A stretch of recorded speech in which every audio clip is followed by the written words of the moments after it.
ಬಂಗಾಳದಲ್ಲಿ cyclone effect ಹೇಗಿದೆ ಅಂತ ನೋಡ್ತಾ ಇದ್ವಿ. ಈ ಹಿನ್ನೆಲೆಯಲ್ಲಿ ಇಲ್ಲೂ ಸಹ ಅಲರ್ಟ್ ಆಗಲಾಗಿದೆ. ಕರ್ನಾಟಕದಲ್ಲೂ ಸಹ ಅಲರ್ಟ್ ಆಗಿದ್ದಾರೆ. ಸಮುದ್ರಕ್ಕೆ ಇಳಿಬಾರದು ಅಂತ ಉತ್ತರ ಕನ್ನಡ ಜಿಲ್ಲಾಡಳಿತ ಸೂಚನೆಯನ್ನ ಕೊಟ್ಟಿದೆ. ಅತಿ ವೇಗವಾಗಿ ಕಡಲ ತೀರಕ್ಕೆ ಅಲೆಗಳು ಅಪ್ಪಳಿಸ್ತಾ ಇವೆ. ಜಿಲ್ಲಾಡಳಿತದ ಆದೇಶವನ್ನ ಲೆಕ್ಕಿಸದೆ ಸಮುದ್ರಕ್ಕಿಳಿದಿದ್ದಾರೆ ಪ್ರವಾಸಿಗರು. ಕಾರವಾರದ ರವೀಂದ್ರನಾಥ್ ಠಾಗೋರ್ ಕಡಲ ತೀರದಲ್ಲಿ ಈ ರೀತಿ ಪ್ರವಾಸಿಗರು ಹುಚ್ಚಾಟ ಮಾಡಿದ್ದಾರೆ.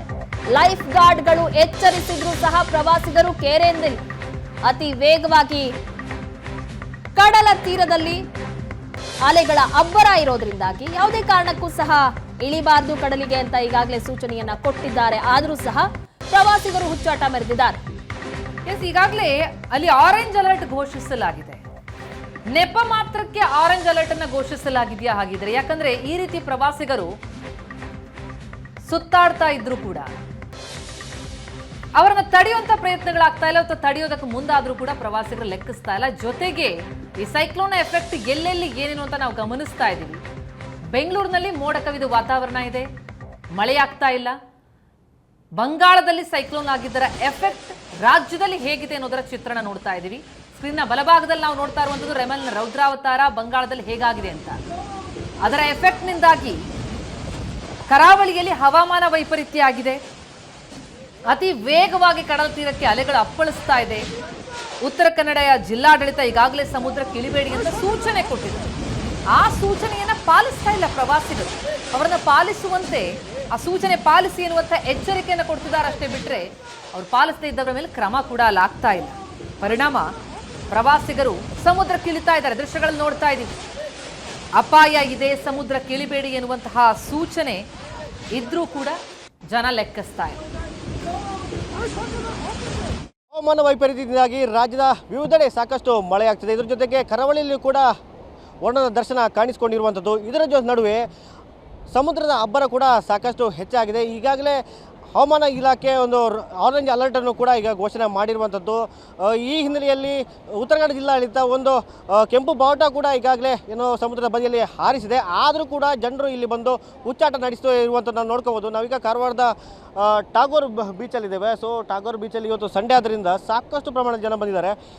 ನೋಡ್ಕೋಬೋದು, ಜನ ಸಾಗರವೇ ಇಲ್ಲಿರುವಂಥದ್ದು. ಎರಡೂ ಕಡೆಗಳಲ್ಲಿ, ಒಂದು ಕಡೆ ಈ ಕಡೆ ಮತ್ತೊಂದು ಕಡೆಗಳು ಕೂಡ ಜನರು ಬಂದು ಇಲ್ಲಿ ಜಮಾಯಿಸಿರುವಂಥದ್ದು. ಇನ್ನು ಜನ ಬರ್ತಾರೆ ಹೇಳ್ಕೊಂಡು ಈಗಾಗಲೇ ಒಂದು ರೆಡ್ ಬಾವುಟ ಕೂಡ ಇಲ್ಲಿ ಹಾರಿಸಿದ್ದಾರೆ. ಯಾಕಂದರೆ ಇಲ್ಲಿ ಯಾರು ಸಮುದ್ರಕ್ಕೆ ಇಳಿಬಾರ್ದು, ಯಾಕಂದರೆ ಸಮುದ್ರದ ಅಲೆಗಳ ಅಬ್ಬರ ಏನಿದು ಸಾಕಷ್ಟು ಹೆಚ್ಚಾಗಿದೆ. ಅಂದರೆ ರಾತ್ರಿ ವೇಳೆಯಂತೂ ಅಲೆಗಳ ಅಬ್ಬರ ಇನ್ನೂ ಹೆಚ್ಚಾಗಿರ್ತದೆ. ಮೇಲೆ ದಡದ ತೀರದವರೆಗೆ ಹೆಚ್ಚಿನ ಪ್ರಮಾಣದಲ್ಲಿ ಅಲೆಗಳ ಅಬ್ಬರ ಕಾಣಿಸ್ಕೊಳ್ಳುವಂಥದ್ದು. ಅದರ ಸಾಕಷ್ಟು ಹೈಟಲ್ಲಿ ಬರ್ತದೆ. ಸೊ ಇದರಿಂದಾಗಿ ಯಾರಿಗೂ ಸಮುದ್ರ ತೀರಕ್ಕೆ ಬರುವ ಜನರಿಗೆ ಸಾಕಷ್ಟು ಅಪಾಯ ಆಗುವ ಸಾಧ್ಯತೆ ಕೂಡ ಇದೆ. ಇನ್ನು ಕಾರವಾರ ಬೀಚ್ ಏನಿದೆ, ಆ ಬೀಚ್ ಸಾಕಷ್ಟು ಸೇಫ್ ಅಂತ ಹೇಳ್ಬೋದು. ಆದರೆ ಈ ಸಂದರ್ಭದಲ್ಲಿ ಇಲ್ಲಿ ಸಾಕಷ್ಟು ದೊಡ್ಡ ದೊಡ್ಡ ಅಲೆಗಳು ಕಾಣಿಸ್ಕೊಂಡಿರೋದ್ರಿಂದ ಜನರಿಗೆ ಅಪಾಯ ತಪ್ಪಿದ್ದಲ್ಲ. ಈ ನಡುವೆ ಕೂಡ ಜನರು ಬಂದು ಚಿಕ್ಕ ಚಿಕ್ಕ ಮಕ್ಕಳನ್ನು ಇಲ್ಲಿ ಸಮುದ್ರಕ್ಕೆ ಬಂದು ಇಲ್ಲಿ ಅವರು ಹುಚ್ಚಾಟ ನಡೆಸ್ತಿರುವಂಥದ್ದು. ಮಕ್ಕಳನ್ನು ಈ ದೊಡ್ಡ ದೊಡ್ಡ ಅಲೆಗಳ ನಡುವೆ ಕೂಡ ಇಲ್ಲಿ ಕರ್ಕೊಂಡು ಹೋಗಿ ಅಲ್ಲಿ ಆಟವಾಡಿಸ್ತಾ, ಅಲ್ಲಿ ಮಲಗಿಸ್ತಾ ಇಂಥ ಹುಚ್ಚಾಟ ನಡೆಸಿರುವಂಥದ್ದು. ಇದರಿಂದಾಗಿ ಜೀವಕ್ಕೆ ಅಪಾಯ ಆಗುವ ಸಾಧ್ಯತೆ ಕೂಡ ಸಾಕಷ್ಟು ಹೆಚ್ಚಾಗಿದೆ. ಜಿಲ್ಲಾಡಳಿತ ಇಲ್ಲೊಂದು ಆರೆಂಜ್ ಅಲರ್ಟ್ ಇಲ್ಲಿ ಒಂದು ಘೋಷಣೆ ಮಾಡಿದ್ರು ಇಲ್ಲಿ ಸಾಕಷ್ಟು ಒಂದು ಭದ್ರತೆ ವ್ಯವಸ್ಥೆನೇ ಇಲ್ಲ. ಈಗಾಗಲೇ ಯಾವ ಪೊಲೀಸ್ ಸಿಬ್ಬಂದಿ ಒಂದು ಸಲ ಬಂದು ತಿರುಗಾಡಿ ಹೋದರು. ಆದರೆ ಇಲ್ಲಿ ಜನರನ್ನು ಕಂಟ್ರೋಲ್ ಮಾಡಲಿಕ್ಕೆ ಈ ಬೇರೆ ಸಿಬ್ಬಂದಿ ಕೂಡ ಈಗ ನೇಮಕ ಮಾಡಬೇಕಿತ್ತು. ಆದರೆ ಅದು ಯಾವುದೇ ವ್ಯವಸ್ಥೆ ಕೂಡ ಇಲ್ಲ. ಇಲ್ಲಿ ಲೈಫ್ ಗಾರ್ಡ್ ಸಿಬ್ಬಂದಿ ಕೂಡ ಎಲ್ಲೂ ಕೂಡ ಕಾಣ್ತಿಲ್ಲ. ಇಲ್ಲಿ ಜನರು ಈ ಸಮುದ್ರದ ಅಲೆಯಲ್ಲಿ, ಅದು ಕೂಡ ದೊಡ್ಡ ದೊಡ್ಡ ಅಲೆಯಲ್ಲಿ ಇಲ್ಲಿ ಹುಚ್ಚಾಟ ನಡೆಸೋದು ನಾವು ನೋಡ್ಕೋಬೋದು. ಸಾಕಷ್ಟು ನಿದರ್ಶನಗಳಿವೆ. ಇಲ್ಲಿ ಜನರು ಅಲ್ಲಿ ಬಡ್ಕಲಾಗಿರ್ಬೋದು, ಗೋಕರ್ಣ ಆಗಿರೋದು, ಮುರುಡೇಶ್ವರ ವ್ಯಾಪ್ತಿಯಲ್ಲಿ ಕೂಡ ನೀರಲ್ಲಿ ಆಟ ಆಡಲಿಕ್ಕೆ ಹೋಗಿ ತಮ್ಮ ಜೀವನ ಕಳ್ಕೊಂಡಿರುವಂಥದ್ದು. ಸೊ ಇಂಥ ನಿದರ್ಶನಗಳು ಮತ್ತೆ ವಾಪಸ್ ಆಗಬಾರ್ದು ಎಂಬ ನಿಟ್ಟಿನಲ್ಲಿ ಈಗಲೇ ಒಂದು ವ್ಯವಸ್ಥೆ ಮಾಡಬೇಕಿತ್ತು. ಆದರೆ ಜಿಲ್ಲಾಡಳಿತ ಸಾಕಷ್ಟು ಒಂದು ಇಲ್ಲಿ ನಿರ್ಲಕ್ಷ್ಯ ವಹಿಸೋದು ಕೂಡ ಇಲ್ಲಿ ಕಾಣ್ತಾ ಇದೆ. ಜನರು ಬಂದು ಇಲ್ಲಿ ಹೆರ್ರಬಿರಿ ಇಲ್ಲಿ ಸಮುದ್ರ ಅಲೆಯಲ್ಲಿ ಆಟ ಆಡ್ತಿದ್ದಾರೆ. ಅದು ಕೂಡ ಒಂದು ಸರಿಯಾದ ಕ್ರಮ ಈಗ ಕೈಗೊಳ್ತಿಲ್ಲ. ಈ ಹಿಂದೆ ಅಂದರೆ ಚಂಡಮಾರುತ ಇಫೆಕ್ಟ್ ಕಾಣುತ್ತೆ, ಮತ್ತು ಸೈಕ್ಲೋನ್ ಇಫೆಕ್ಟ್ ಕಾಣುತ್ತೆ ಅಂತ ಹೇಳ್ಕೊಂಡು ಈಗಾಗಲೇ ಒಂದು ಹವಾಮಾನ ಇಲಾಖೆ ನೀಡಿದ ಸೂಚನೆಯ ಮೇರೆಗೆ ಜಿಲ್ಲಾಡಳಿತ ಯಾರೆಲ್ಲ ಮೀನುಗಾರರು ಸಮುದ್ರಕ್ಕೆ ಹೋಗಿದ್ದಾರೆ ಅವರನ್ನು ವಾಪಸ್ ಬಂದು ಬಂದರೆ ಲಂಗರ್ ಹಾಕುವಂತೆ ಒಂದು ಆದೇಶ ಮಾಡಿದರು. ಮೀನುಗಾರರೆಲ್ಲ ಬಂದು ಈಗಾಗಲೇ ತಮ್ಮ ಬೋಟ್ಗಳನ್ನು ಬಂದರಲ್ಲಿ ಇರಿಸಿದ್ದಾರೆ. ಅವರು ಅಷ್ಟು ಸೇಫ್ ಮೆಥಡ್ ತಗೊಂಡ್ರು ಕೂಡ ಇಲ್ಲಿ ಜನರು ಮಾತ್ರ ಮತ್ತಷ್ಟು ಇಲ್ಲಿ ನಿರ್ಲಕ್ಷ್ಯ ಮಾಡೋದು ಕಾಣ್ತಾ ಇರುವಂಥದ್ದು. ಬೇರೆ ಬೇರೆ ಕಡೆಗಳಿಂದ ಬರುವಂತಹ ಜನರು, ಪ್ರವಾಸಿಗರು ಇಲ್ಲಿ ಸಮುದ್ರದಲ್ಲಿ ನೀರಲ್ಲಿ ಆಟ ಆಡಬೇಕು ಎಂಬ ಒಂದು ಉದ್ದೇಶದಿಂದ ಬಂದಿದ್ದಾರೆ.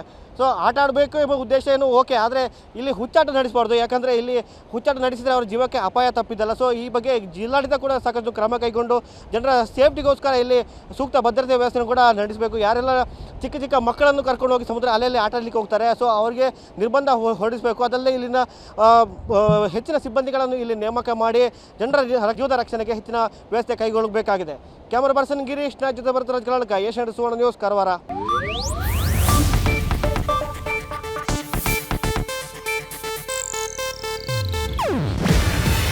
ಇದು ಏಷ್ಯಾನೆಟ್ ನ್ಯೂಸ್ ನೆಟ್ವರ್ಕ್ ಪ್ರಸ್ತುತಿ. ನೀವು ನೋಡ್ತಿದ್ದೀರಾ ಏಷ್ಯಾನೆಟ್ ಸುವರ್ಣ ನ್ಯೂಸ್.